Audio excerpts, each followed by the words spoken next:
मी doctor Sangeeta Deshmukh, जिल्हा आरोग्य अधिकारी, जिल्हा परिषद नांदेड बोलते. नमस्कार सर्वांना. आपण पाहिलं असेल की आपल्या न्यूजमध्ये की 28 फेब्रुवारीच्या दिवशी आपले आदरणीय पंतप्रधान मोदी साहेबांच्या हस्ते HP वॅक्सिनचं म्हणजे ह्युमन पॅपिलोमा व्हायरसचं ओपनिंग झालं. आणि तसंच आपल्या सर्वांचे लाडके उपमुख्यमंत्री शिंदेसाहेब, सर्वांचे लाडके आरोग्यमंत्री मोदी प्रकाश आंबेडकर साहेब यांच्या हस्ते 8 मार्चला जागतिक महिला दिन ह्या ठिकाणी आपलं महाराष्ट्रामध्ये त्यांचं इनॉग्रेशन झालं. आणि त्याच दिवशी 8 मार्चला आम्ही आमच्या जिल्ह्यामध्ये मुगट या PSCमध्ये आमचं हे ओपनिंग केलेलं आहे. थोडक्यामध्ये ह्युमन पॅपिलोमा व्हायरस म्हणजे HP वॅक्सिनेशन म्हणजे काय याच्याबद्दल मी सांगते. तर हे आपण प्रिव्हेंटेबल देतो, जे आपल्या 14 वर्षाच्या मुलींचा वाढदिवस झालेला आहे आणि 15च्या आत ह्या ठिकाणी ह्या मुलींना आपण ह्युमन पॅपिलोमा व्हायरस नावाची लस देत आहोत. तर ही प्रिव्हेंटेबल लस आहे. तर ही लस आपण कशासाठी देत आहोत, तर आपण पाहतो की आपल्या आत्ताच्या जगामध्ये आपण डेथचं प्रमाण पाहिलं तर पूर्वी कसं आपल्या हृदयरोगाने जास्त डेथ झाले किंवा किडनीमुळे जास्त डेथ झाली असं वाटायचं, किडनी आजारामुळे डेथ झाली असं वाटायचं. पण आता पाहिलं तर आपल्याला कॅन्सरचं प्रमाण खूप आहे. आणि त्यातल्या त्यात आपल्या भारतामध्ये सर्वायकल कॅन्सर हा सेकंड मोस्ट रिझन आहे की सर्वात जास्त डेथ होत जाते आपल्या सर्वायकल कॅन्सरमध्ये. तर आपली तशी आकडेवारी पाहिली तर आपण बघतो की इन्सिडेन्स आपला दर जे आहे 1 लाखाला 11.1 रुग्ण आपले सापडतात. आणि मॉर्टॅलिटी म्हणजे मृत्यू दर आहे तो आपला 1 लाखाला 5.1 म्हणजे एवढा आपला दर आहे.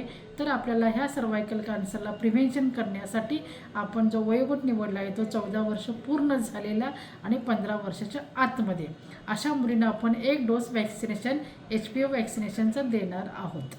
तर थोडक्यामध्ये आपल्याला काय म्हणायचं आहे की गर्भाशयाचा कॅन्सर म्हणजे काय.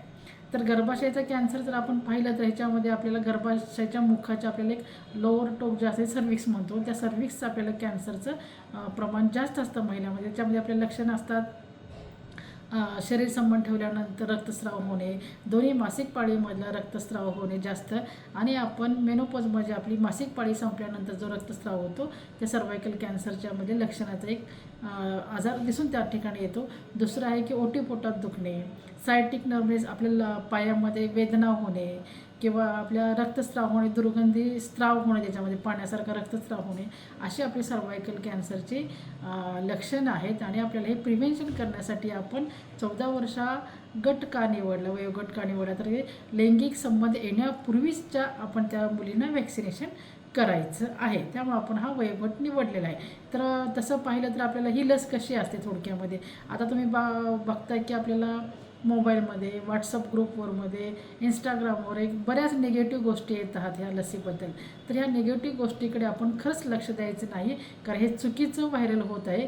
ही लस घेतल्यानंतर आपल्याला कोणतंही इन्फर्टिलिटी होत नाही, म्हणजे मुलं न होण्याचे चान्सेस नाही आहेत किंवा त्याचे साईड इफेक्ट किंवा कॉम्प्लिकेशन पण काहीच नाही आहेत. तर ही जर आपली लस आहे WHO आपल्याला 2006-09 पासून आपल्या सगळ्या राज्यांमध्ये चालू आहे, 136 राज्यामध्ये, आणि आपल्या महाराष्ट्रामध्ये त्यांनी आत्ता आपल्याला चालू केलेलं आहे. त्यामुळे ही चुकीची माहिती लोकांनी त्याला आहारी जाऊन बळी पडू नये. आणि आपण ही घेतो ती वॅक्सिनेशन चांगली समाधानकारक सक्सेसफुली व्यवस्थित वॅक्सिनेशन आहे. ह्याच्यामध्ये आपल्याला 14 वर्ष पूर्ण आणि 15च्या आत एकच लसीचा डोस देतो आपण. डाव्या दंदाच्या वरच्या भागामध्ये इंट्रामस्क्युलर देतो, मसलमध्ये देतो. आणि हा आपल्याला एकच डोस घ्यायचा आहे, 0.5 ml हा डोस आहे. आणि त्या प्रत्येकाला आपण सिंगल डोस आहे, एका व्हाईलमध्ये एकच डोस होतो. आणि त्याच्यामध्ये आपल्याला प्रत्येकाला वेगळी आपल्याला सिरिंज असते. आणि हे लस दिल्यानंतर अर्धा तासमध्ये आपण त्या मुलींनी तिथं आमच्या दवाखान्यामध्ये थांबायचं आहे. आणि हे लसीकरण आपण दवाखान्यामध्येच देतो आहे आपल्या ऑब्झर्वेशन खाली. तर याच्यामध्ये कॉन्ट्राइंडिकेशन म्हणजे की ज्याला देत येत नाही अशा कॉन्ट्राइंडिकेशन आहे. तर एकच आहे की प्रेग्नंट लेडी असेल तर आपण देत नाही. दुसरी गोष्टीला पहिली जर ॲलर्जिक काही रिॲक्शन असेल तर देत नाही. इस्टचं ॲलर्जिक रिॲक्शन असेल तरी आपण त्याला देत नाही. आणि दुसरी गोष्ट की आपल्याला मध्यम किंवा तीव्र स्वरूपाची जर ती मुलगी आजारी असेल तर त्या ठिकाणी आपण हे लसीकरण देत नाही त्या मुलीला. ह्या 4 गोष्टी जर आपल्याला असेल तर आपण लसीकरण करत नाही. आणि त्याच्यानंतर एकच याच्यामध्ये लक्षात ठेवायचे की उपाशी पोटी लस घ्यायची नाही, जेवण करून आपण त्या ठिकाणी लसीकरण घ्यायचं आहे. म्हणजे आपल्याला मुलगी त्या ठिकाणी जेवण करून गेली पाहिजे, आपण ते लसीकरण घ्यायचं. ह्याच्यामध्ये एक आहे की आपल्याला काउन्सिलिंग करतो आपण मुलींचं. आणि दुसरी गोष्ट आहे की आपल्याला रिटन कन्सेंट आपल्याला पालकाचे त्या ठिकाणी द्यावे लागतात. आणि ही जी आपण एंट्री आहे ते आता आपण युविन पोर्टल नावाचं आपल्याला सॉफ्टवेअर आहे, त्याच्यामध्ये आपण आपण ह्याची एंट्री करत असतो. बेनिफिशरी पण डायरेक्ट त्या UN पोर्टलवर भरू शकतो आणि आपल्याला रिटर्न कन्सेंट जे आहे ते UN पोर्टलवर अपलोड करावं लागतं आणि वॅक्सिनेशन झाल्यानंतर आपल्याला ते सर्टिफिकेट येतं. ते सर्टिफिकेट डाउनलोड करून आपण त्या मुलींना, लाभार्थींना आपण त्या दिवशी देत आहोत. आणि हे लस आपण सगळ्या मुलींनी घ्यायचं आहे, याच्यामध्ये घाबरायचं काही कारण नाही आहे. आणि ह्याच्यामध्ये आपल्याला 2030 साली आपल्याला हे सर्वायकल कॅन्सरचं एलिमिनेशन करायचं आहे. एलिमिनेशन करण्यापूर्वी आपल्याला असं टार्गेट आलं पाहिजे की आपल्याला 90% ह्या मुलींना वॅक्सिनेशन झालं पाहिजे. 70% आपल्याला ह्याच्यामध्ये ज्या 35 वर्ष 45 वर्षाच्या आपल्या वयोगटाच्या महिला आहेत त्यांचं आपल्याला सर्वायकल कॅन्सरचं टेस्टिंग झालं पाहिजे. आणि पुढचे 90% आपल्याला ज्या आपल्या सर्वायकल कॅन्सरच्या महिला आहेत त्यांचं आपल्याला टेस्टिंग करायचं आहे आणि त्याला ट्रीटमेंट आपल्याला त्या ठिकाणी द्यायची आहे. म्हणजे 90-70-90 आपला क्रायटेरिया आहे आणि 2030 आपल्याला सर्वायकल कॅन्सरचं एलिमिनेशन करायचं आहे. म्हणजे पुढच्या वर्षी पुढच्या 30 सालापर्यंत आपल्याला हे कॅन्सरचं प्रमाण हे खूप कमी प्रमाणामध्ये आलं पाहिजे. ह्यासाठी आपल्याला प्रयत्न करायचे आहेत. त्याच्यानंतर आपण पाहिलं की ह्याच्यामध्ये आपल्याला मुली आमच्या ज्या लसीकरण केलेल्या मुली आहेत त्यांना आम्ही प्रत्येक शाळेमध्ये त्या स्वतःचे अनुभव सांगत आहेत. मी 2-3 मुलींचा अनुभव त्या दिवशी पाहिला तर अनुभव खूप चांगला होता. आणि ह्या लसीचे आपल्याला साईड इफेक्ट काही नाही आहेत. थोडं नॉर्मल जसं आपण TTचं इंजेक्शन शाळेमध्ये 10वी 4थीच्या मुलींना देतो अशाच प्रकारे TTचं लसीकरण आहे. आणि ह्याच्यामध्ये थोडं दुखतं, लालसर होतं, वेदना होतील किंवा चक्कर, भूक मंदावणे ते फक्त हे सायकॉलॉजिकल त्या मुलीच्या इफेक्टमुळे होतं. हा काय आपल्या लसीचा साईड इफेक्ट किंवा कॉम्प्लिकेशनमुळे आपल्याला त्या ठिकाणी होत नाही.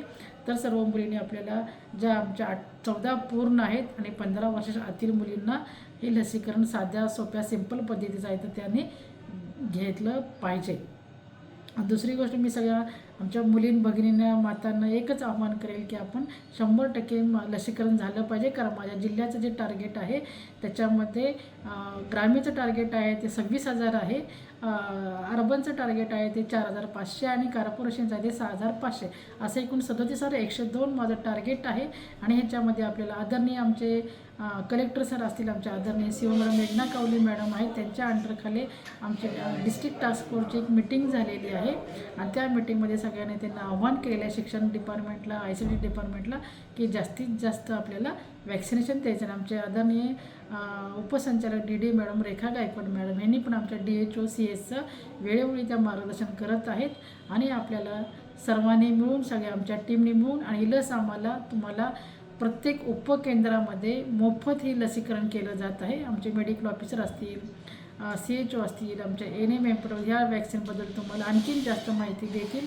आणि त्या ठिकाणी आपण जास्तीत जास्त लोकांचं 100% लसीकरण कसं होईल हे आपण त्या ठिकाणी पाहिलं पाहिजे. आणि काही शंका असेल तर तुम्ही आमच्या डॉक्टरना विचारू शकता. एवढं बोलून मी थांबते. जय हिंद, जय महाराष्ट्र.